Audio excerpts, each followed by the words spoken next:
Namaskar, dear students.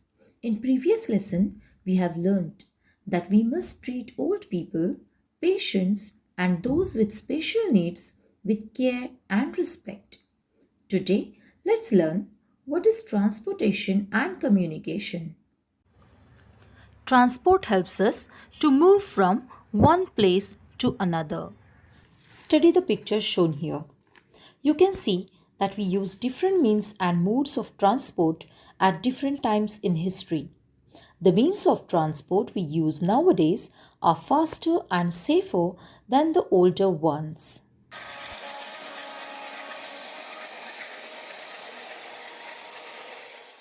Now let's see the story of wheel. Man used to see logs of wood and round boulders rolling down mountain slopes. It is thought that these observations gave him the idea of wheel. In olden days, planks of wood were used to transport objects. Later, by attaching wheels to these planks, the speed of transport increased. Time and effort were saved. The invention of wheel is an important step in the progress of mankind. Can you tell which part is common to all the three? Yes, you guessed it right. It's wheel. Bullock cart was the first vehicle to be used by man. Do you know, children? Even today, in some parts of the world, men and animals are still used for the purpose of transport.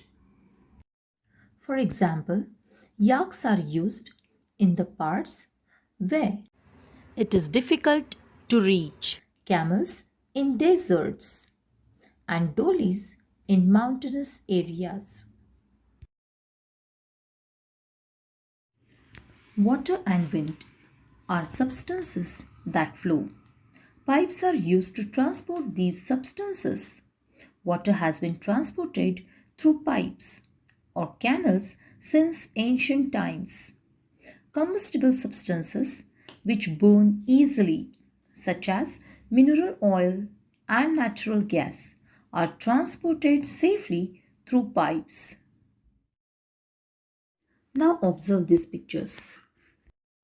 These are various means and methods of communication. Communication helps us to stay connected with our loved ones. Obtaining and sending various types of information is called communication. Children, do you know? A few centuries ago, messages were sent by tying a letter to the foot of a pigeon. Messages were also sent through runners. In later time, telegrams and the postal service came into use. All these methods were very slow as compared to modern methods. Nowadays, we use new techniques for very quick communication. With the help of media such as newspaper, books, radio, television, internet, and mobile phones, we can easily communicate with many people at the same time. Now, let's see the story of communication. Long, long ago, man used gestures and facial expressions and different kinds of sounds to communicate. Later, different sounds came to mean different things. Then he started using language. The man began to carve his ideas onto the walls of caves and pieces of wood. Study the pictures given here. All these things entertain us. We can personally see these artists performing these acts. We like to watch favorite TV shows.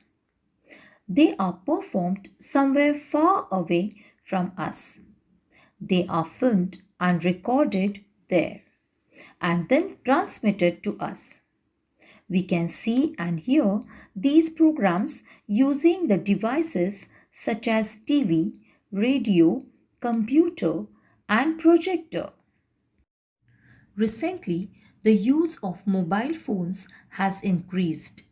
But remember, our beloved sparrows are disturbed by the waves coming from the mobile phones. That's why they are disappearing from the environment. So, dear children, always remember means of transport and communication are to be used as needed. Excess use of these means is harmful for us, for all living beings, as well as for the environment. Children, what we have learned today? The importance of the invention of wheel, information about the method of transport in different periods of time, various means of communication in different periods of time. That's all for today, children. Bye.